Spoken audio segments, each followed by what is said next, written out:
actually starting early today. That's wonderful for me. Turning a new leaf. Hey, welcome everyone. It's been a little bit, feels like it's been a while since I've done one of these.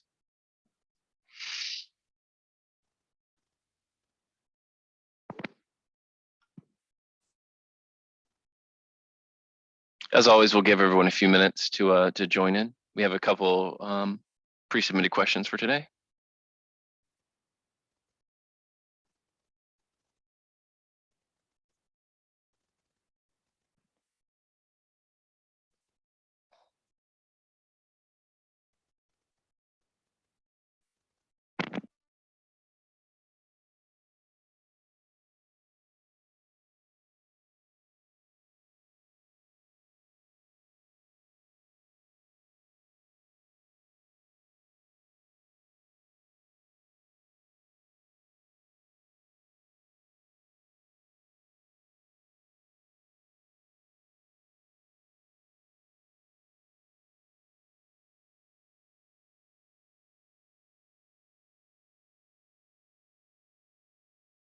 All right, let me pull up my pre-submitted question list here and we'll kick off.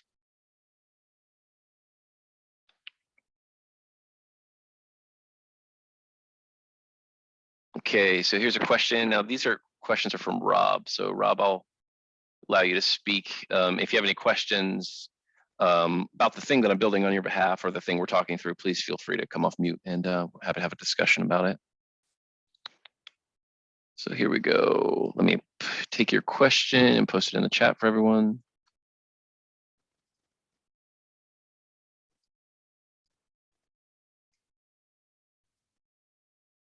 All right, so the question is, I'm interested in setting up a graphical status bar that shows different colors depending on what milestones a process have been met.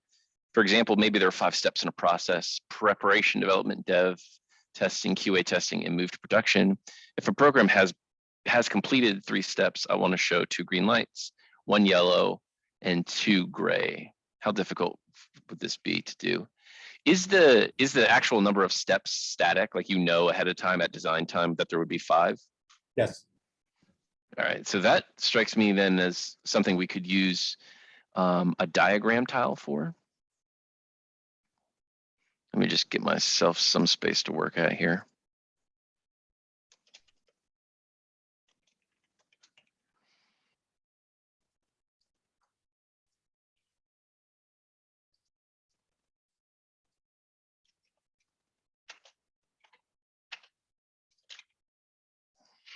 So we have a tile type called a diagram tile.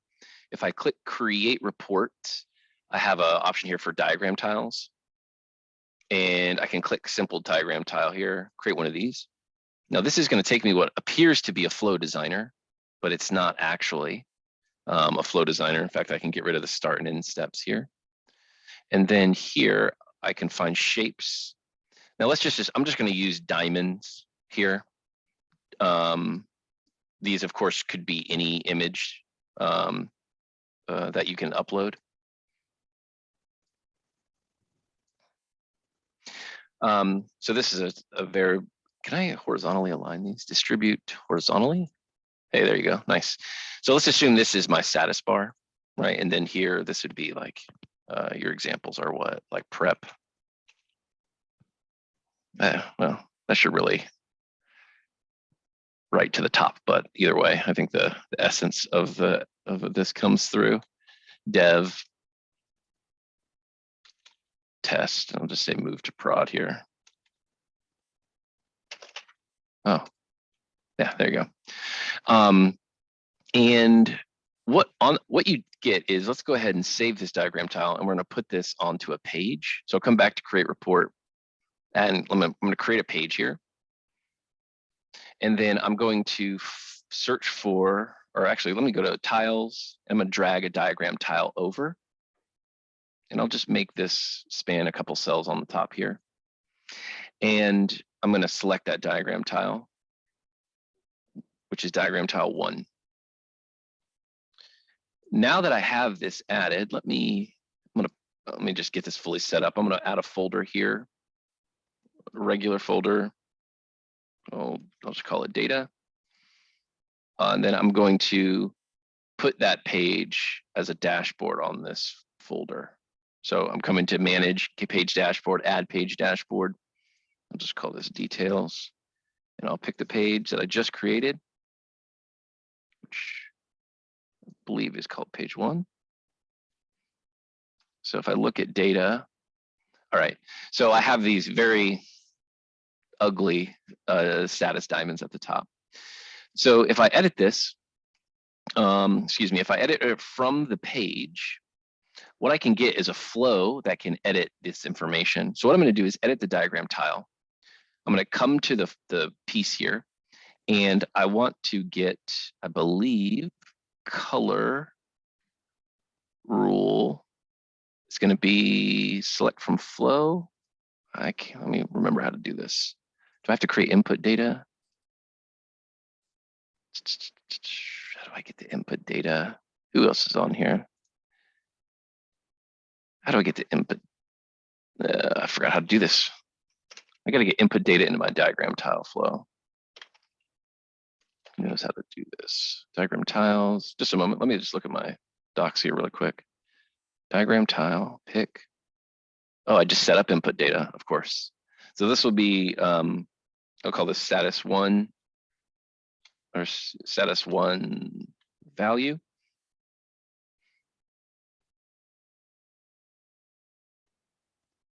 And I'll make this thing a Boolean. So now if I look at prep, I can come and I can select status 1 value as my Boolean. Color rule 1. Oh man, you can tell it's been a while since I've messed with these things. Color rule 1 is Boolean. Let me look at my docs here. Label, number of accounts is text. I can pass text into the label. I guess I need to actually set color. Okay, Boolean foreground color will be green. I'm gonna have to walk. Let me see if I get this to work, and then I'm gonna walk back through it. All right, since I've created start or input data, I have my input flow. And what I'm gonna do is just fetch I'm just gonna pass out a true value here first. So here's my status 1. I'm gonna set this to true. And then I'm gonna duplicate my tab. Come to my data folder. Prep is not respecting that. So let me edit my flow. Foreground color rule 1. Status 1 value.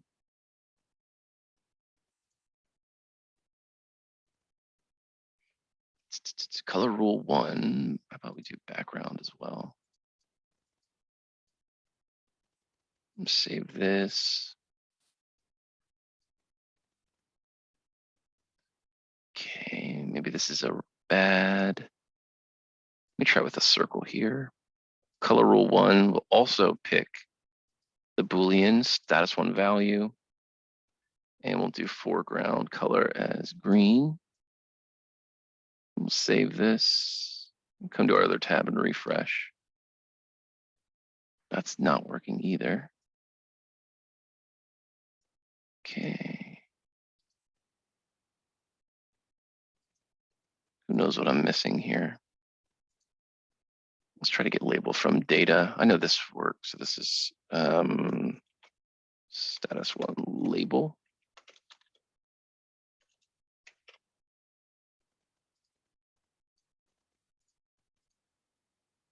And select from flow, status 1 label.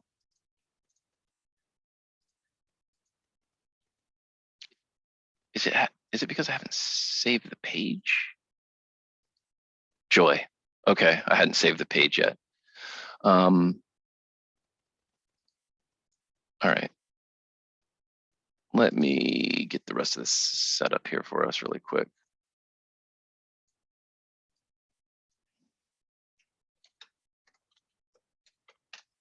Actually, I'll just call this what, preparation.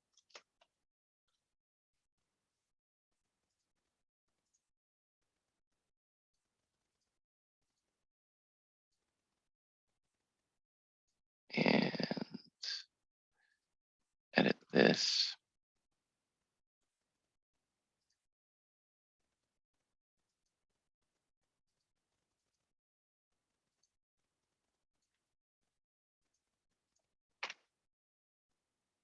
Okay, and I'm gonna move this to make it a bit easier to see.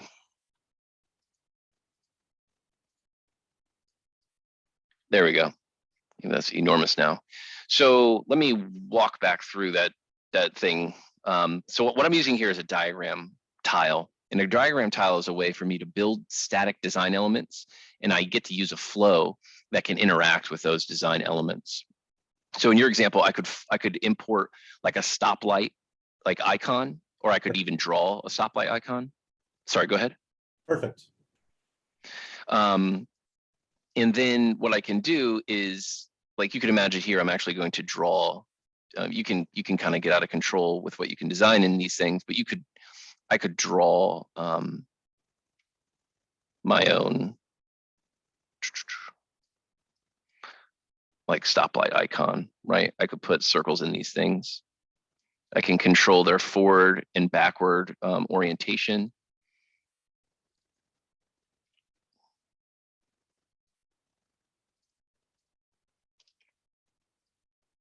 Oh, just lost that one, didn't I?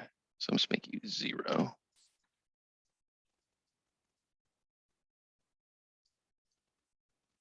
And then as you saw before, I could come in here, I could design this tile. I can then specify, I can create input data. So I did 2 things. One is label from data. All of these things have labels. So if I just do ABC here, it's going to give me an ABC label. Now I can run a flow, which is what we saw before, to get the labeled text. What I would do for that is edit, and I add input data to my diagram tile.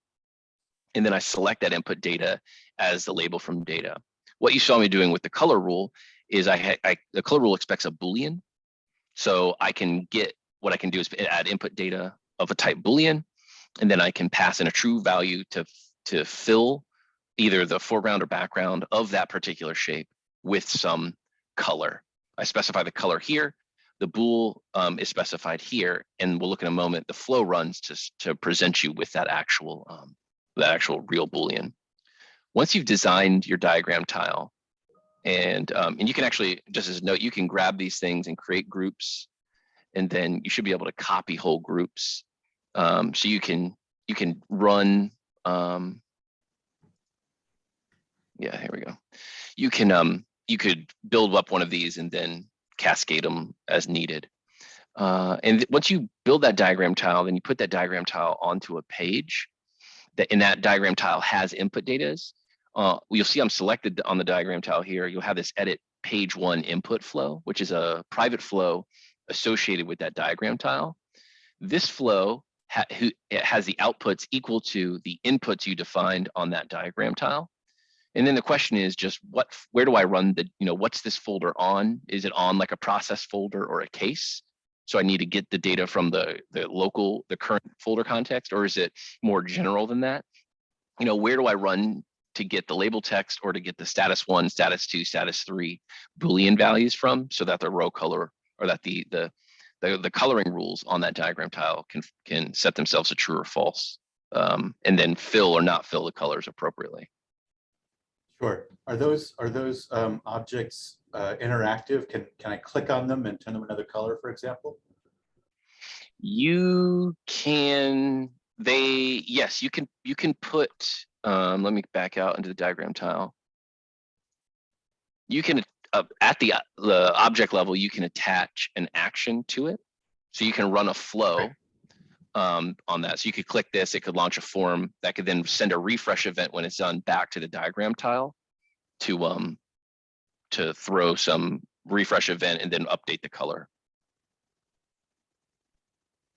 And then you would just specify that flow here, pick or create flow, create new, folder aware. I'm just going to put a really, as always for my lunch and learns, just a really ugly form here.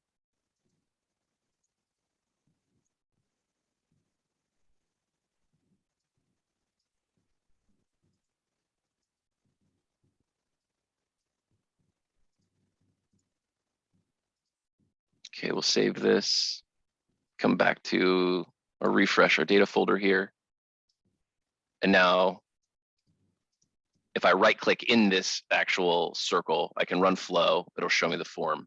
And then I could have normal workflow logic to refresh the diagram tile after some event. And so that would assume that you have your diagram tile source flow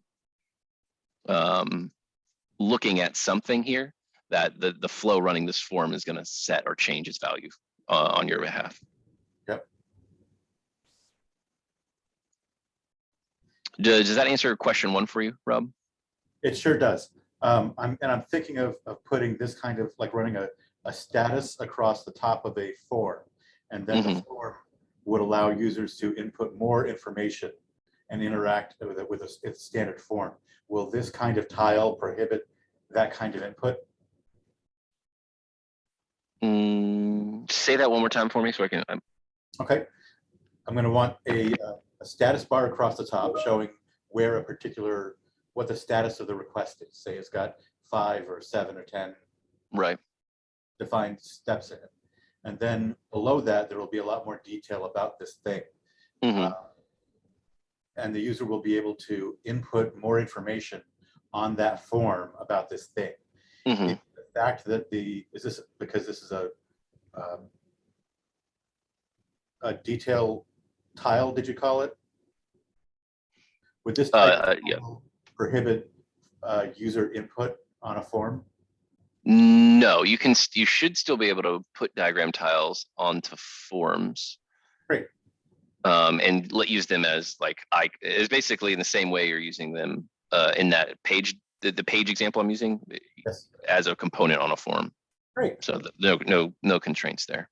Yes. So you've answered my question thoroughly. Thank you. Okay. Your other question is existing connection methods to Microsoft Teams. We don't have any out of the box, but we have connected to Microsoft Teams before. We could send you over some documentation about how to connect to Teams. Ryan, confirm for me that we just use normal HTTP or normal REST steps to interact with Teams. It's just REST authenticated via OAuth.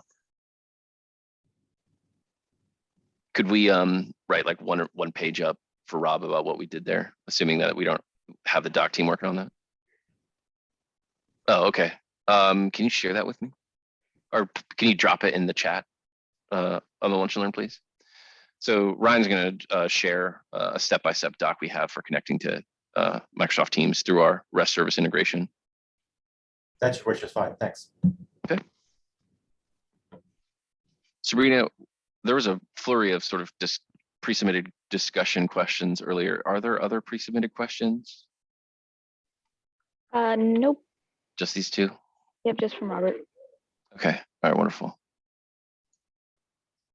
All right, so what other questions do we have, team? As always, you can use just the raise hand feature or type it out in the chat or in the QA section of the webinar.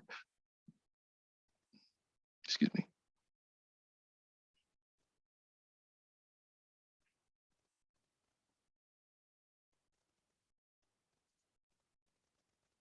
All right, Josh has got a question here. Let me copy this into the chat.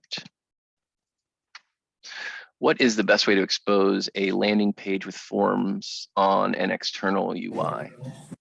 Okay.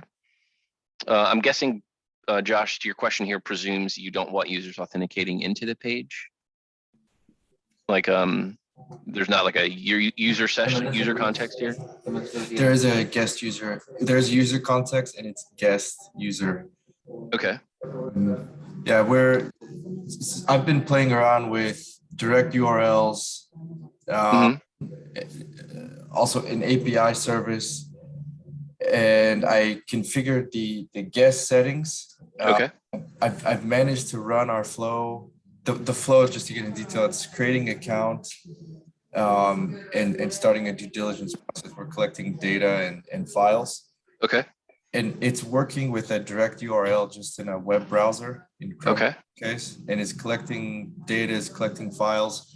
However, the next step is I want to embed that in our company corporate website and also have guest users access that. And that's where I've had some, got stuck. Are you hitting an error? What's the behavior you're experiencing? Yeah, well, our corporate site doesn't accept in its iPath the direct URL, so I'm not sure if I just have the wrong setting. And then for the guest user, yeah, I get an error message. I don't remember exactly what it was, but yeah. From our perspective, like, so you're saying you have a flow, that flow has forms in it, right? Mhm. That you can use the view integration details link, you can generate a URL to call that flow. Yep. And you can specify guests as the authentication type, and then Yep. you can just call that flow with success just by opening up a new tab or an incognito window or anything like that. With the new tab, yes, it works. And yeah, I think what I need to do is put that in an iframe. Okay. And I've read some documentation on that, but I haven't got it to work. Yeah, there definitely is some changes. We prevent like calling decisions in an iframe by default, so you do have to edit your web config. Okay, I had that done. We're web hosted. We're hosted by Decisions, and I had that I had our setting file updated. Okay. Yeah. And so you have an iframe now, and when you try to when you try to call decisions in the iframe, what do you see when you do that? You get does an error throw? It error throws. It says the flow cannot be found. The flow cannot be found. Yeah, maybe the flow ID in your are you using what's the format of your REST integration? Does it say like site name / REST API / our primary / REST API / ID? Pull that up real quick. So we have. It could be that the ID is incorrect of the flow in that URL. It could be that the guest user doesn't have permissions, but that should be a different type of error message. It should actually say, it doesn't have permission to use flow ID XYZ.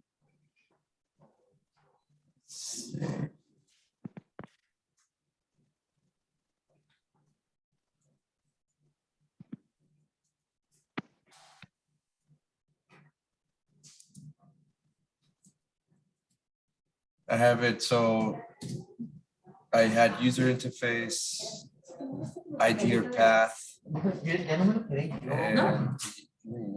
that's generated. I have guest, guest,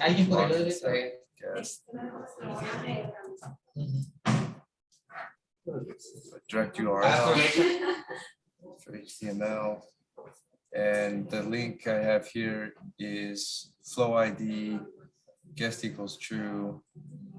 I just have the flow ID here. Chrome equals off. Mm-hmm. That's fine. Does that mean for Google Chrome or what is? No, that like helps hide certain parts of the portal. Like if you just want only your form to show, the Chrome URL parameter allows you to specify how much, if any, of the portal actually loads with your form.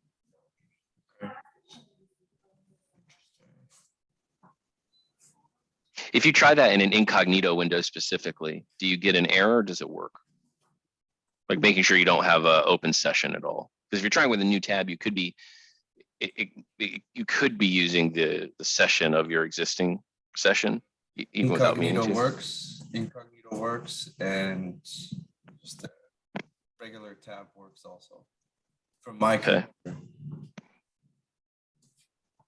Yeah, probably what we need to do is handle this through normal support and get a look at what like Chrome Network or Chrome Console is saying when you're trying to embed this. From our perspective, there's nothing specific after you've enabled like cross-frame origin, which is what you need to do to call our site in an iframe. Once you've enabled that, assuming it's been done correctly, there should be no issues with calling decisions from some by framing decisions into another site, especially if it's just like if you're just creating a link. It sounded like one of the first things you mentioned was just trying to create a link on your intranet site so you can click a button and run the due diligence flow. And there's definitely nothing in decisions that says you can't do that. That's effectively that's equivalent to you just opening up a new tab and in your browser. So likely there's maybe the change that you requested was either not the right change or was done incorrectly. But probably we'll need to, I think this is probably something best handled by the support team. Okay, I'll raise the ticket then. Appreciate it. Yeah, absolutely. Yeah, thank you for the question.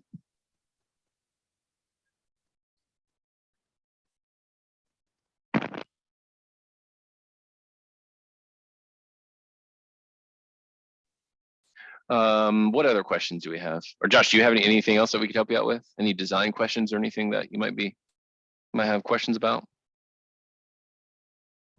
Nothing in particular, but tomorrow I think I'll come with something more specific. Okay, wonderful.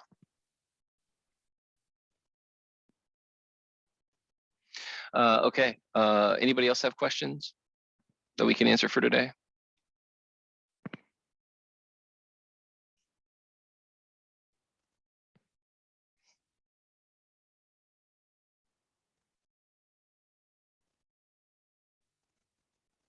Anyone have advice on how we can get more people from your organizations to attend these? I think these are super helpful and likely probably the best way we currently have to get access to immediate access to information.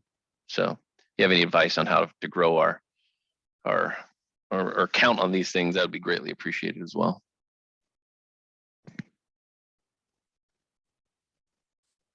All right, wonderful. That is good news, David. Are Jessica and Chris still banging around over there?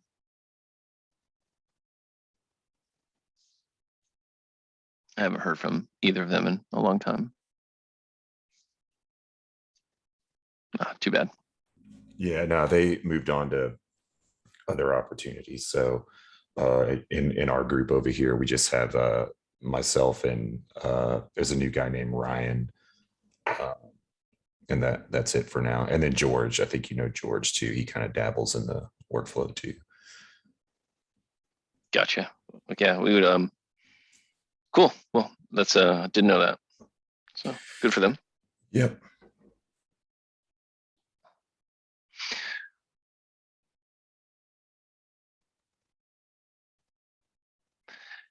On the demos, I was disappointed that Ben didn't show us his end user notification project.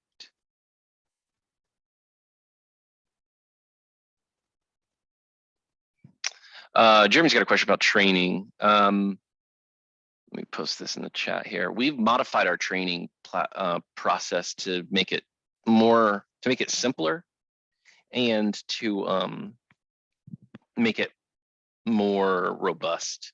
We previously had beginner and intermediate training, and then we had 3 levels of certification. What we've done is we have collapsed beginner and intermediate into business analyst training. That takes 1 week. And then we've gotten rid of all the certifications and just created one certification called Decisions Developer, which is effectively equivalent to our professional certification. If you do have questions about the details there, please reach out to your customer success manager, and they can send you all the good information about that training. But it's basically a 6-week training course. The first week is business analyst. The remaining weeks are decisions developer.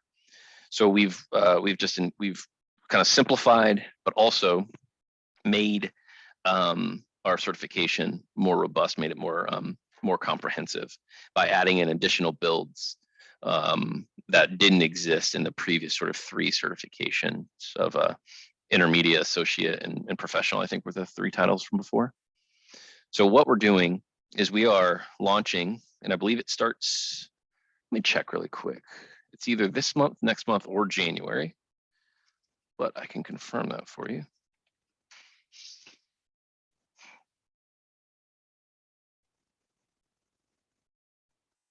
November 15th. Decisions Developer, November. Yeah, so every 2 weeks we're having the business analyst course, which again is what we used to call beginner and intermediate that have been put together. So every 2 weeks we launch a new decisions developer class. The first week of that is business analyst, and then the remaining weeks are the decisions developer course. So you can take that, it's 6 weeks. It doesn't have to be taken consecutively. Um, but yes, that is what we've done. That we've changed training. So instead of having a sort of hodgepodge of when's the next professional certification training going to be, there's only one certification path. We launched them twice a month, like the first and the third weeks of every month. And given where you ended up at, you can sort of come and go as long as you do a week of that training at a time. So any other questions about that, Jeremy? No, I think that takes care of it. Yeah. Supposed to be creating a new prompted for the password. Yeah, so the thing about the demos is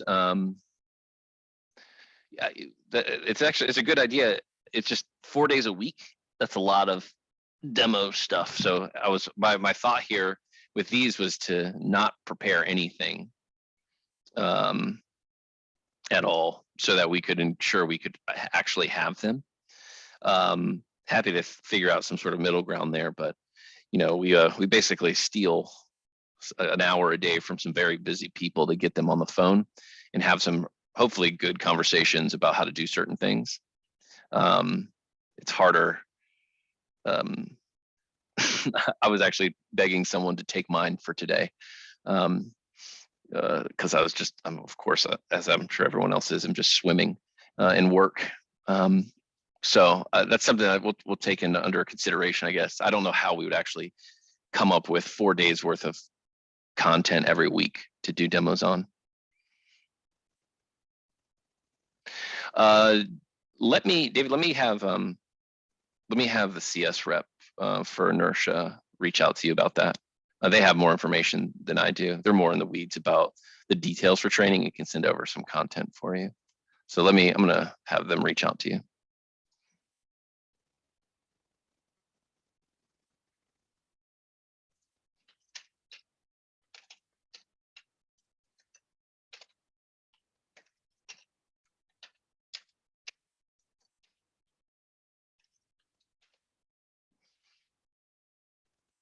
Okay, anybody else have anything? Any other questions that we can answer or try to answer? Integrating with Microsoft Teams.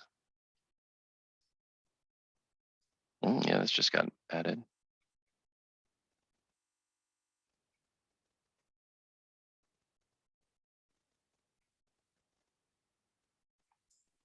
Yeah, so I'd actually please. asked, sorry if I'm interrupting. No, not at all. Please go ahead.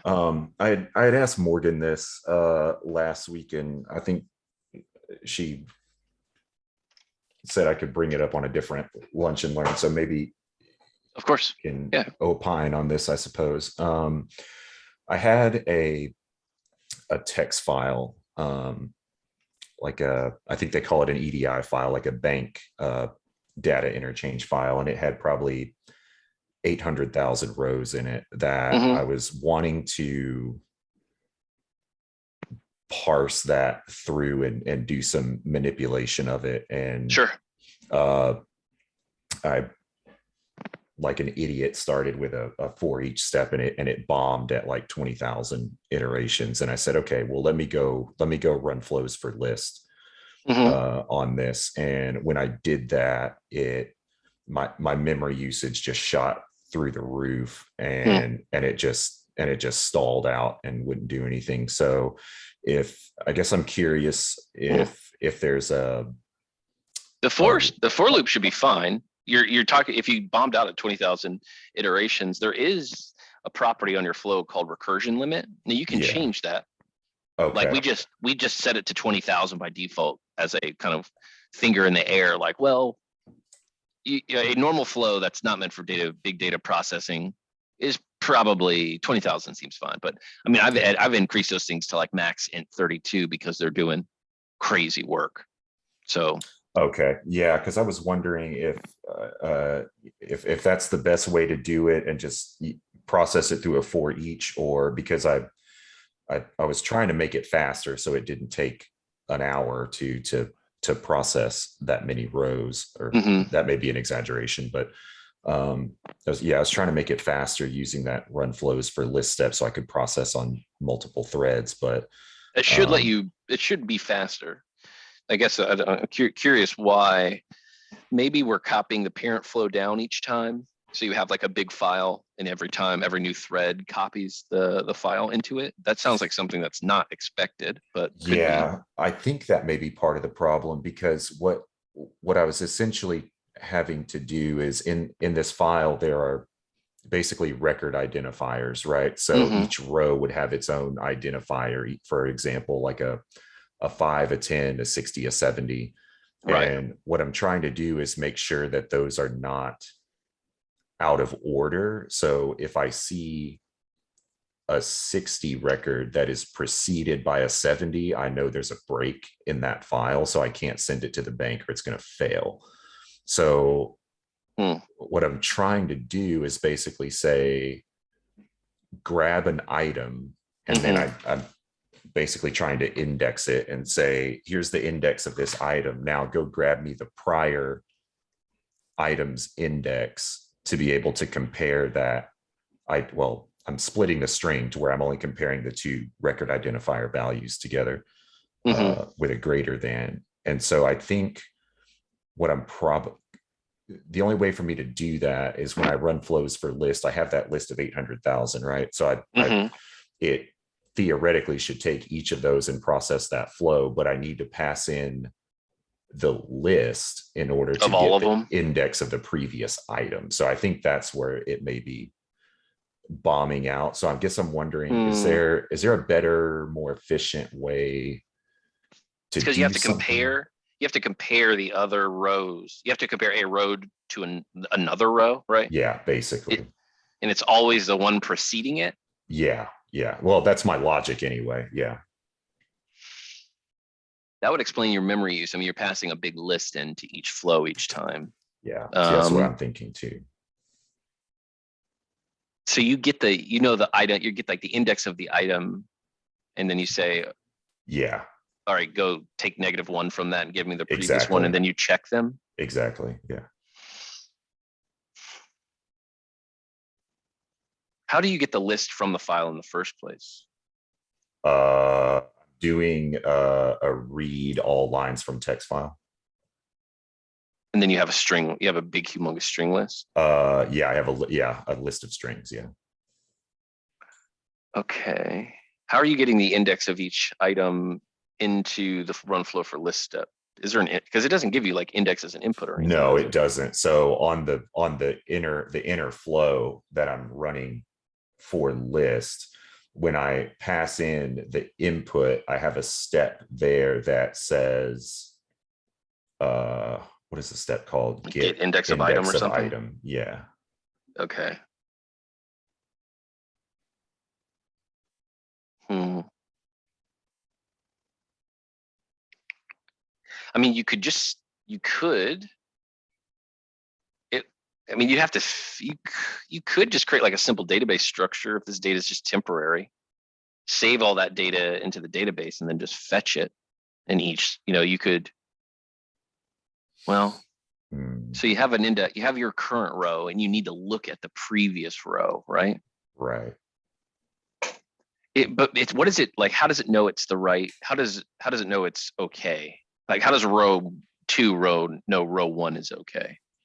Yeah. So, sorry, I don't have it in front of me. I'm doing this from memory. So I have it, the input item come in, and then I say, well, to try to eliminate as many as possible, I'm splitting the string by character position. And then I'm saying, are my first two, is that a 60 or a 70 record? Like, is that in this list of 60s and 70s? So I eliminate all the riffraff that I don't care about. And then after that, I'm saying, okay, if that's true, then get me the index of the item, the input item that I'm coming in, and then subtract 1 from that. And then I'm saying there's another step for get item in list by an index number. So then I'm basically like you said, I'm bringing in the whole list, and I'm using that second get item by index with the the subtracted value of what I got from the first one. Mm-hmm. And then after that, I'm saying, okay, now I have then I'm going to split the string by character position for the previous one. And then I'm comparing with a rule to say, is the previous one that I grabbed, is that greater than my input item? Just by that first number that you split the character string up? Based on the output of the split strings, just the two values, because they're ints at that point. Okay. How could you do that without needing the whole list? You could, of course, save it to the database and then just fetch. Now, if you set it as a simple database structure, that would it would still be cached. So you'd only, instead of having a list for each flow, you'd have one list that you'd just be fetching. Okay. I guess you fetch by the row number, I guess. You'd always know your current row number. So in your run flow for list step, you could just say, you could subtract 1 from your row number and then fetch that record from the database by that row number. Is there a step that, sorry, I'm unfamiliar with that. Is there a step that does that I can specifically fetch by a row number like that? Well, like fetch entities, like if you create, Yeah. you'd create like a database structure, and then you would have some logic in the beginning of your flow to get text from bytes or whatever from file, right? Yeah. Then you would loop through that list and write all that data to the database. I mean, 100 to 800,000 rows, that's going to take a little bit of time itself. Yeah. But there are some batch insert steps that can make that quicker, if not very fast. Okay. And the batch insert would keep them in the exact same order that they were in the file. That's a great question. I don't know with certainty I would hope and think that would be preserved. I don't know that. I don't know that I'd ride a rocket to the moon on that belief. I got you. I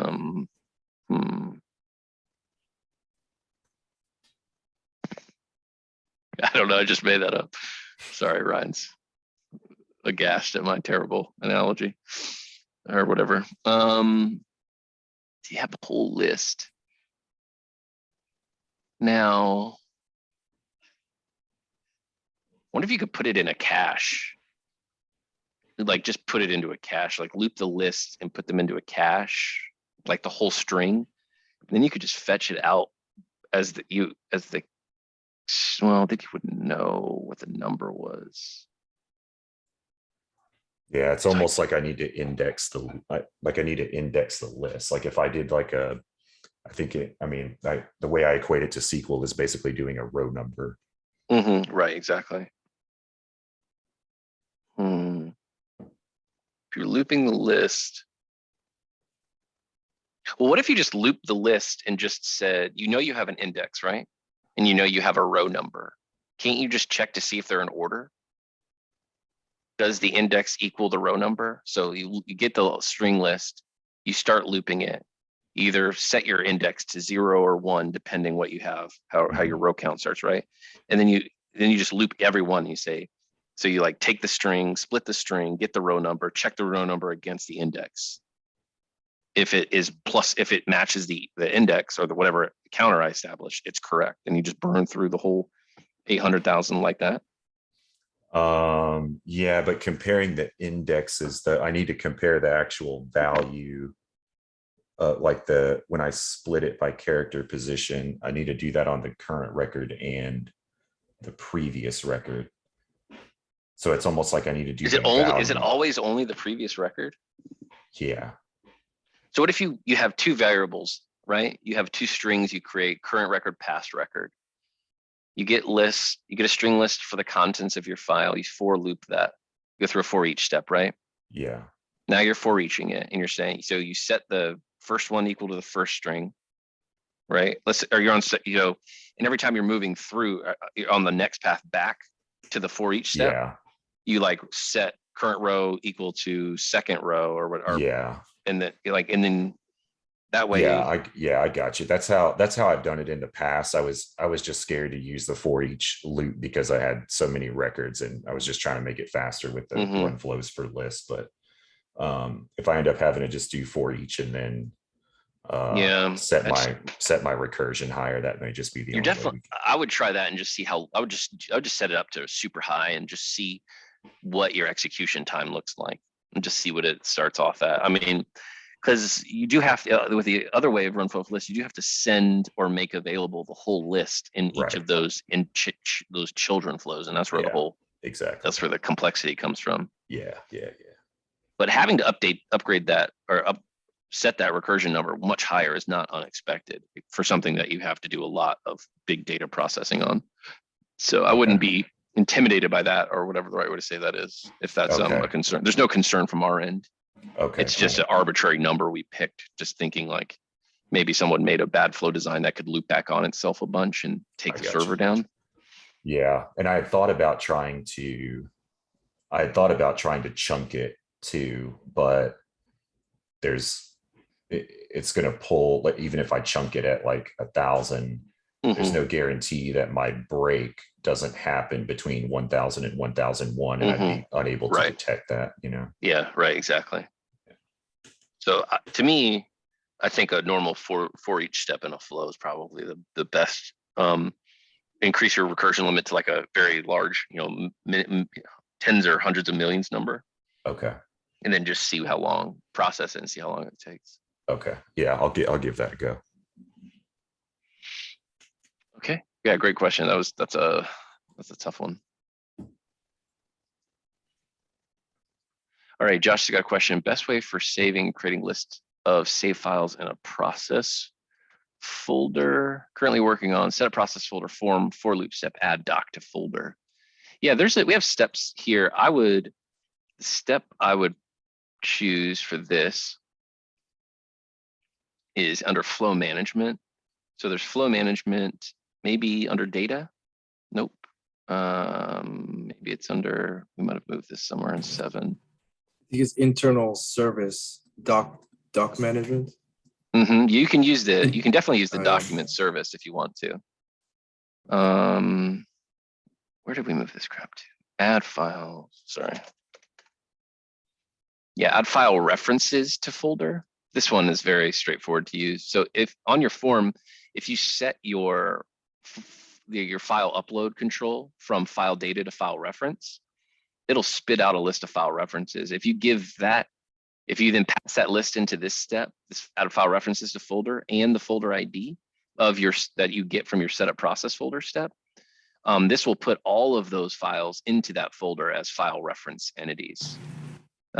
This is the pattern that we would normally build. We wouldn't use the document service necessarily. We would put file references. We would use file references to hold those. That is way simpler. So in this case, folder ID would be my process folder, and file reference would be my the entry in the process folder. So it's a specific case. Yeah, like let me create a quick new form here for you to show what I mean. This is a lot simpler. Yeah, this is much easier than probably the way you're going about it. Let me find data file, I'm gonna do a multi-file upload, right? And here, the default of this thing, I gotta put a button on my form. The default of this control is output type file data, but you can change that from file data to file reference.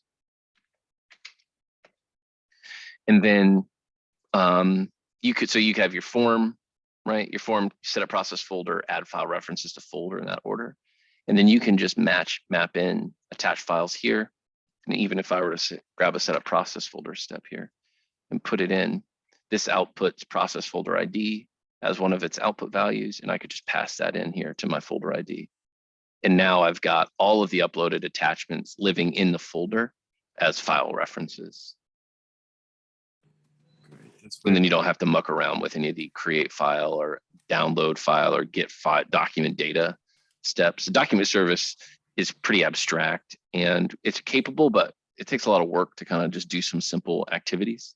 So if you just need files stored in a folder for later retrieval, so that you could get a view, like I could show you how we do this in one of our tickets. Just a moment, and let me see here. Because after this, the next step I have is to review a document viewer in a form, and then either reject or approve, leave comments on each document. Mm-hmm. Yeah, that's my next flow. Okay, that makes sense. Let me, yeah, because I can show you what it, and they just live as attached. They're called file reference entities. They just live in a folder. I can show you an example of these really quick. 1 second. I just got to get it opened up on my other system here. Okay. And from there, I can create a save entity and I can save those files. For example, in the local connection or in an external S3. So I can have those two steps happening either in parallel or one after the other. Oh yeah, absolutely. Okay. Like this is a support ticket folder. This is probably this is actually your actual folder here, right? And if I click into process data view, there's a bunch of information here, but you'll see these file reference entities. These are like the images, probably maybe screenshots from your ticket, or it picks up like garbage from like your email signature and stuff sometimes. But you can just use a fetch entity step. You can fetch these by using a normal fetch entity step if you needed to retrieve them to show them on another form. But you can also get download actions for these things automatically. So they're just entities in the folder. So that'd be the route I would recommend. Play with that one. I appreciate it. Well. Yeah, absolutely. Okay. Anybody else have anything?